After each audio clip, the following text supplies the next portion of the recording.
ইতিমধ্যেই মাননীয় এমপির মুখে আপনারা শুনেছেন, প্রকল্প পরিচালকও বলেছে এই রাস্তা ধসের যে ঘটনা এটা আপনাদের মাধ্যমেই মাননীয় প্রধানমন্ত্রীর নোটিশে এসছে, আমাদের নলেজে আসছে। আসলে একটি কবরস্থানকে সম্মান দেখাতে গিয়ে রাস্তাটি ক্যানেলের দিকে বেশি নেবার কারণে, সয়েলের দুর্বলতা থাকবার কারণে, এবং যেটি আমি মৌখিকভাবে শুনেছি যে গত ধানের মৌসুমে এখানে রাস্তায় ধান শুকানোর সময় গাড়িগুলি ক্যানেলের দিক দিয়ে বেশি যাওয়া আসা করেছে, ভারী যানবাহন, ফলে এইটুকু অংশ ধসে গিয়েছে। এবং এই কাজটি শেষ হয়েছে 2 বছর আগে। ঠিকাদারকে এখনো জামানতের টাকা ফেরত দেওয়া হয়নি।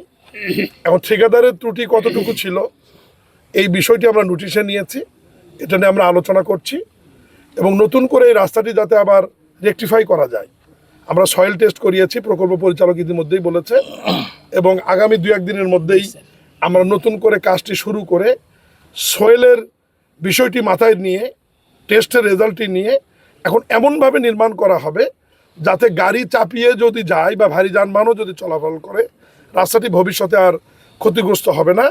আমরা এইটুকু ইঞ্জিনিয়ারের মুখ থেকে শুনেছি। তবে আপনাদেরকে শুধু আমি এইটুকু মেসেজ দিতে চাই যে এটি হচ্ছে মানুষের ভোটে গণতান্ত্রিক সরকারের মানুষের প্রতি যে দায়বদ্ধতা, যে এই রাস্তাটি আপনারা জানেন যে শ্রীপুর থেকে গাজীপুর জেলা সদরকে সরাসরি কানেক্ট করেছে, যেটি 24 কিলোমিটার যোগাযোগ ব্যবস্থা সাশ্রয় হয়েছে এই 12 কিলোমিটারের কারণে, এবং এখানে 1.5 কিলোমিটার নতুন রাস্তা করতে হয়েছে এই সংযোগ স্থানটি স্থাপন করবার জন্য, এবং এটি ঢাকা বিভাগের গুরুত্বপূর্ণ সড়ক, সেতু, কালভার্ট নির্মাণ প্রকল্প থেকে বাস্তবায়ন করা হয়েছে জনগণের সুবিধার জন্য। আপনাদের মাধ্যমে এটা পেপার পত্রিকা আসার কারণে আজকে রাষ্ট্রের পক্ষ থেকে, মন্ত্রণালয়ের পক্ষ থেকে আমি মন্ত্রী নিজে এখানে উপস্থিত হয়েছি, সরজমিনে দেখলাম। তার আগে আমরা অফিসিয়ালি আমরা মিটিং করে সিদ্ধান্ত নিয়েছি যে এখানে কি করা হবে। তবে ইনশাল্লাহ আপনারা দেখবেন যে দ্রুত সময়ের মধ্যেই এটা আমরা মেরামত করে ফেলবো, যোগাযোগ ব্যবস্থা সচল থাকবে এবং ভবিষ্যতে 72 ঘন্টা ময়েশ্চার লক সমৃদ্ধ লিলি বডি ওয়াশ, শিয়া বাটারের গুডনেস স্কিন রিপেয়ার করে রাখে সফট ও গ্লোয়িং। দ্বারা এ ধরনের রাস্তা নির্মাণের ক্ষেত্রে দুর্ঘটনা যাতে না ঘটে বা কাজের মান যাতে নিম্নমানের না হয় এ ব্যাপারে আমরা এলজিডির কর্মকর্তাদের, ইঞ্জিনিয়ারদের আমরা নির্দেশনা দিয়েছি। ধন্যবাদ। কিলোমিটার এর মধ্যে শুধুমাত্র নদী বলি বা ক্যানেল বলি বা খাল বলি, খালের ওপর দিয়ে আমাদের রাস্তাটি 2900 মিটার, প্রায় 3 কিলোমিটার। এর মধ্যে আমাদের রাস্তাটি ক্ষতিগ্রস্ত হয়েছে কিন্তু মাত্র 83 মিটার, মানে 2800 মিটার রাস্তা আমাদের কিন্তু ঠিক আছে এবং আগের ডিজাইন অনুযায়ী করা আছে। শুধু এইটুকুতে আমরা পরে সয়েল টেস্ট করে দেখেছি যে আমাদের নিচের দিকে মাটির দুর্বলতা থাকবার কারণে, বালুর সাথে মাটির সংমিশ্রণটা একটু ভ্যাকুম থাকবার কারণে আমাদের রাস্তাতে দেবে গিয়ে ক্ষতিগ্রস্ত হয়েছে। আমরা এটার জন্য নতুন করে আবার ডিজাইন করেছি এবং বড় ধরনের পাইলিং করে এই 83 মিটার রাস্তা আমরা মেরামত করে দিলেই এটা গাজীপুর জেলার সাথে শ্রীপুরের যোগাযোগটি আলহামদুলিল্লাহ স্বাভাবিক হবে। এবং যে সমস্ত সাংবাদিক ভাইরা এই নিউজটা পত্রিকায়, মিডিয়াতে, সোশ্যাল মিডিয়াতে, প্রিন্ট মিডিয়াতে, টিভিতে নিয়ে আসছেন তাদেরকে আমি সরকারের পক্ষ থেকে ধন্যবাদ এবং কৃতজ্ঞতা জানাই। এবং আমি আশা করি যে আপনাদের মাধ্যমে এরকম নিয়ম, মানে অনিয়মগুলি বা কোথাও যদি কাজের অনিয়ম হয়, দুর্বলতা হয় বা দুর্নীতি হয় আপনারা তুলে ধরবেন। এটা জনগণের সরকার, মানুষের ভোটে নির্বাচিত সরকার। আমরা রাষ্ট্রের পক্ষ থেকে যথাযথ ব্যবস্থা নেব এবং সেখানে হাজির হবো ইনশাল্লাহ। ধন্যবাদ। সাধারণ মানুষ তো সহায়তা করে না রে ভাই। এই যে এখানে কবরস্থান, আমি বলি এটা কেউ অন্যভাবে নিয়েন না।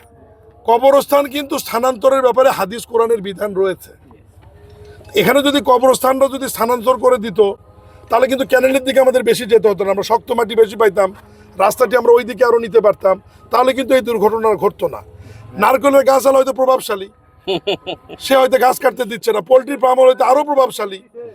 এখন আমাদেরকে আপনাদের মাধ্যমে আমরা অনুরোধ করব যে গ্রামীণ রাস্তা দেখেন এগুলো একমাত্র এলজিডি করে এবং এখানে আমাদের ভূমি অধিগ্রহণের কোনো টাকা ধরা থাকে না আমাদের ডিপিপিগুলোতে, প্রকল্পগুলোতে। এগুলো সাধারণ মানুষের জমির উপর দিয়ে তাদের সহযোগিতা নিয়েই আমরা গ্রামীণ রাস্তাগুলো করি, গ্রামের সাধারণ মানুষের উপকার্থে। তা আমরা আপনাদের মাধ্যমে অনুরোধ করব যে তারা যেন আমাদেরকে একটু সহায়তা করে। অবস্থানটা কি হবে? না, এই প্রকল্পে আমরা এখন পর্যন্ত অসংগতি দেখিনি। আমি পুরো রাস্তা জুড়েই আসলাম, রাস্তার কাজের কোয়ালিটি মান খুবই ভালো। আমি তো প্রথমেই বলেছি ভাই যে এখানে সোয়েল টেস্টের যে রেজাল্টটা আসছে, আমি তো বললামই যে 3 কিলোমিটার কিন্তু কানালের ওপর দিয়ে আমরা আসছি, ক্ষতিগ্রস্ত হচ্ছে মাত্র 83 মিটার। তার মানে কি আপনার 30 ভাগের 1 ভাগ ক্ষতিগ্রস্ত। না, আসলে শোনেন, অনেক কিছুই আছে, আমরা মনে হয় এগুলো নিয়ে আর না গিয়ে আমরা যেহেতু নিজে আসছি এবং এটা যেহেতু আমরা রেকটিফাই করার সিদ্ধান্ত নিয়েছি, আমরা রাস্তাটা সংশোধন করে দেবো এবং ঠিকাদারের জামানত যেহেতু আমরা এখনো দেইনি, সব কিছু আমাদের নিয়ম এবং আইনের মধ্যে আছে। এখন ম্যান টু ম্যান ভাষাগত বক্তব্য, তদন্ত রিপোর্ট এগুলো এখন সব ছুঁড়ে ফেলে দেন। এখন মন্ত্রণালয়ের মন্ত্রী এবং এমপি আমরা নিজে আসছি, আমাদের কথা জনগণের পারপাস সাফ করতে হবে, রাস্তার কাজ সমাপ্ত করে জনগণের সুবিধার জন্য রাস্তাটা আমরা চালু করবো, এটা হচ্ছে বড় কথা। 72 ঘন্টা ময়েশ্চার লক সমৃদ্ধ লিলি বডি ওয়াশ শিয়া বাটারের গুডনেস স্কিন রিপেয়ার করে রাখে সফট ও গ্লোয়িং।